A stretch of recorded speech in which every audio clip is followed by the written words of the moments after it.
Dernière nouvelle 24 heures. Emmanuel Macron, sans Donald Trump, fera face au Congrès américain. Ludovic Marin, AFP pour son deuxième jour de visite aux États-Unis. Emmanuel Macron s'exprime ce mercredi devant le Congrès où il pourra exposer, sans le président américain, sa propre vision du monde. Le chef de l'État français commencera le matin par un discours solennel devant le Congrès, qui réunit les 100 sénateurs et les 435 représentants des États-Unis. Un honneur déjà accordé à plusieurs présidents français, le dernier en date étant Nicolas Sarkozy en 2007.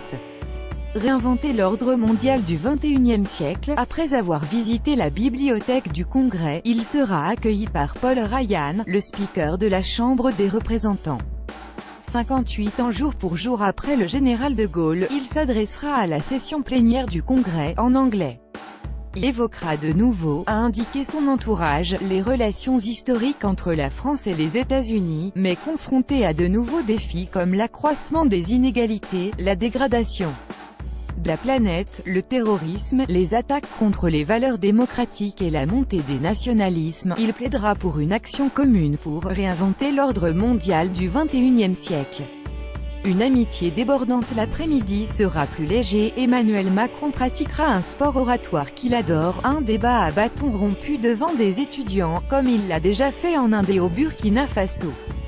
Ces images permettront de tourner la page de discussions diplomatiques avec Donald Trump, particulièrement ardu la veille sur l'accord nucléaire iranien, face à un président qui, a reconnu Emmanuel Macron, comme lui, ne change pas d'avis facilement.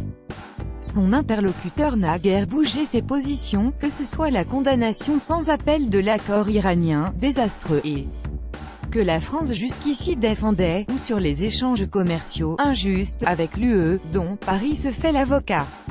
Et en même temps, Donald Trump a manifesté à son hôte une amitié débordante, lui faisant la bise longuement en pleine conférence de presse et le serrant dans ses bras. Le Français a répondu avec autant d'enthousiasme et de gestes chaleureux. Une porte de sortie trouvée sur l'Iran, à l'issue d'un entretien, qui s'est prolongé bien plus longtemps que prévu. Les deux hommes ont d'ailleurs trouvé sur l'Iran ce qui se veut une porte de sortie. Le président français a proposé de négocier avec l'Iran un nouvel accord, qui durcirait le premier et inclurait le règlement de la situation politique en Syrie. Donald Trump n'a lui apparemment pas changé d'avis contre l'accord actuel. Nul ne sait cependant si les autres signataires comme l'Allemagne, la Chine, la Russie ou l'Iran seraient prêts à renégocier un nouvel accord. Le président français n'a pas obtenu grand-chose non plus sur l'accord de Paris, dans lequel il a longtemps espéré le retour des États-Unis, ni sur les taxes douanières décidées par Donald Trump sur l'acier et l'aluminium. Plus grand que à lire aussi, Donald Trump époussette les pellicules d'Emmanuel Macron. Plus grand que à lire aussi, Donald Trump et Emmanuel Macron rangent les couteaux pour un fastueux dîner des têtes. Source dernier point, la France et l'Europe seront vite fixées. Verdict le 1er mai, date de l'exemption de ces taxes pour l'UE.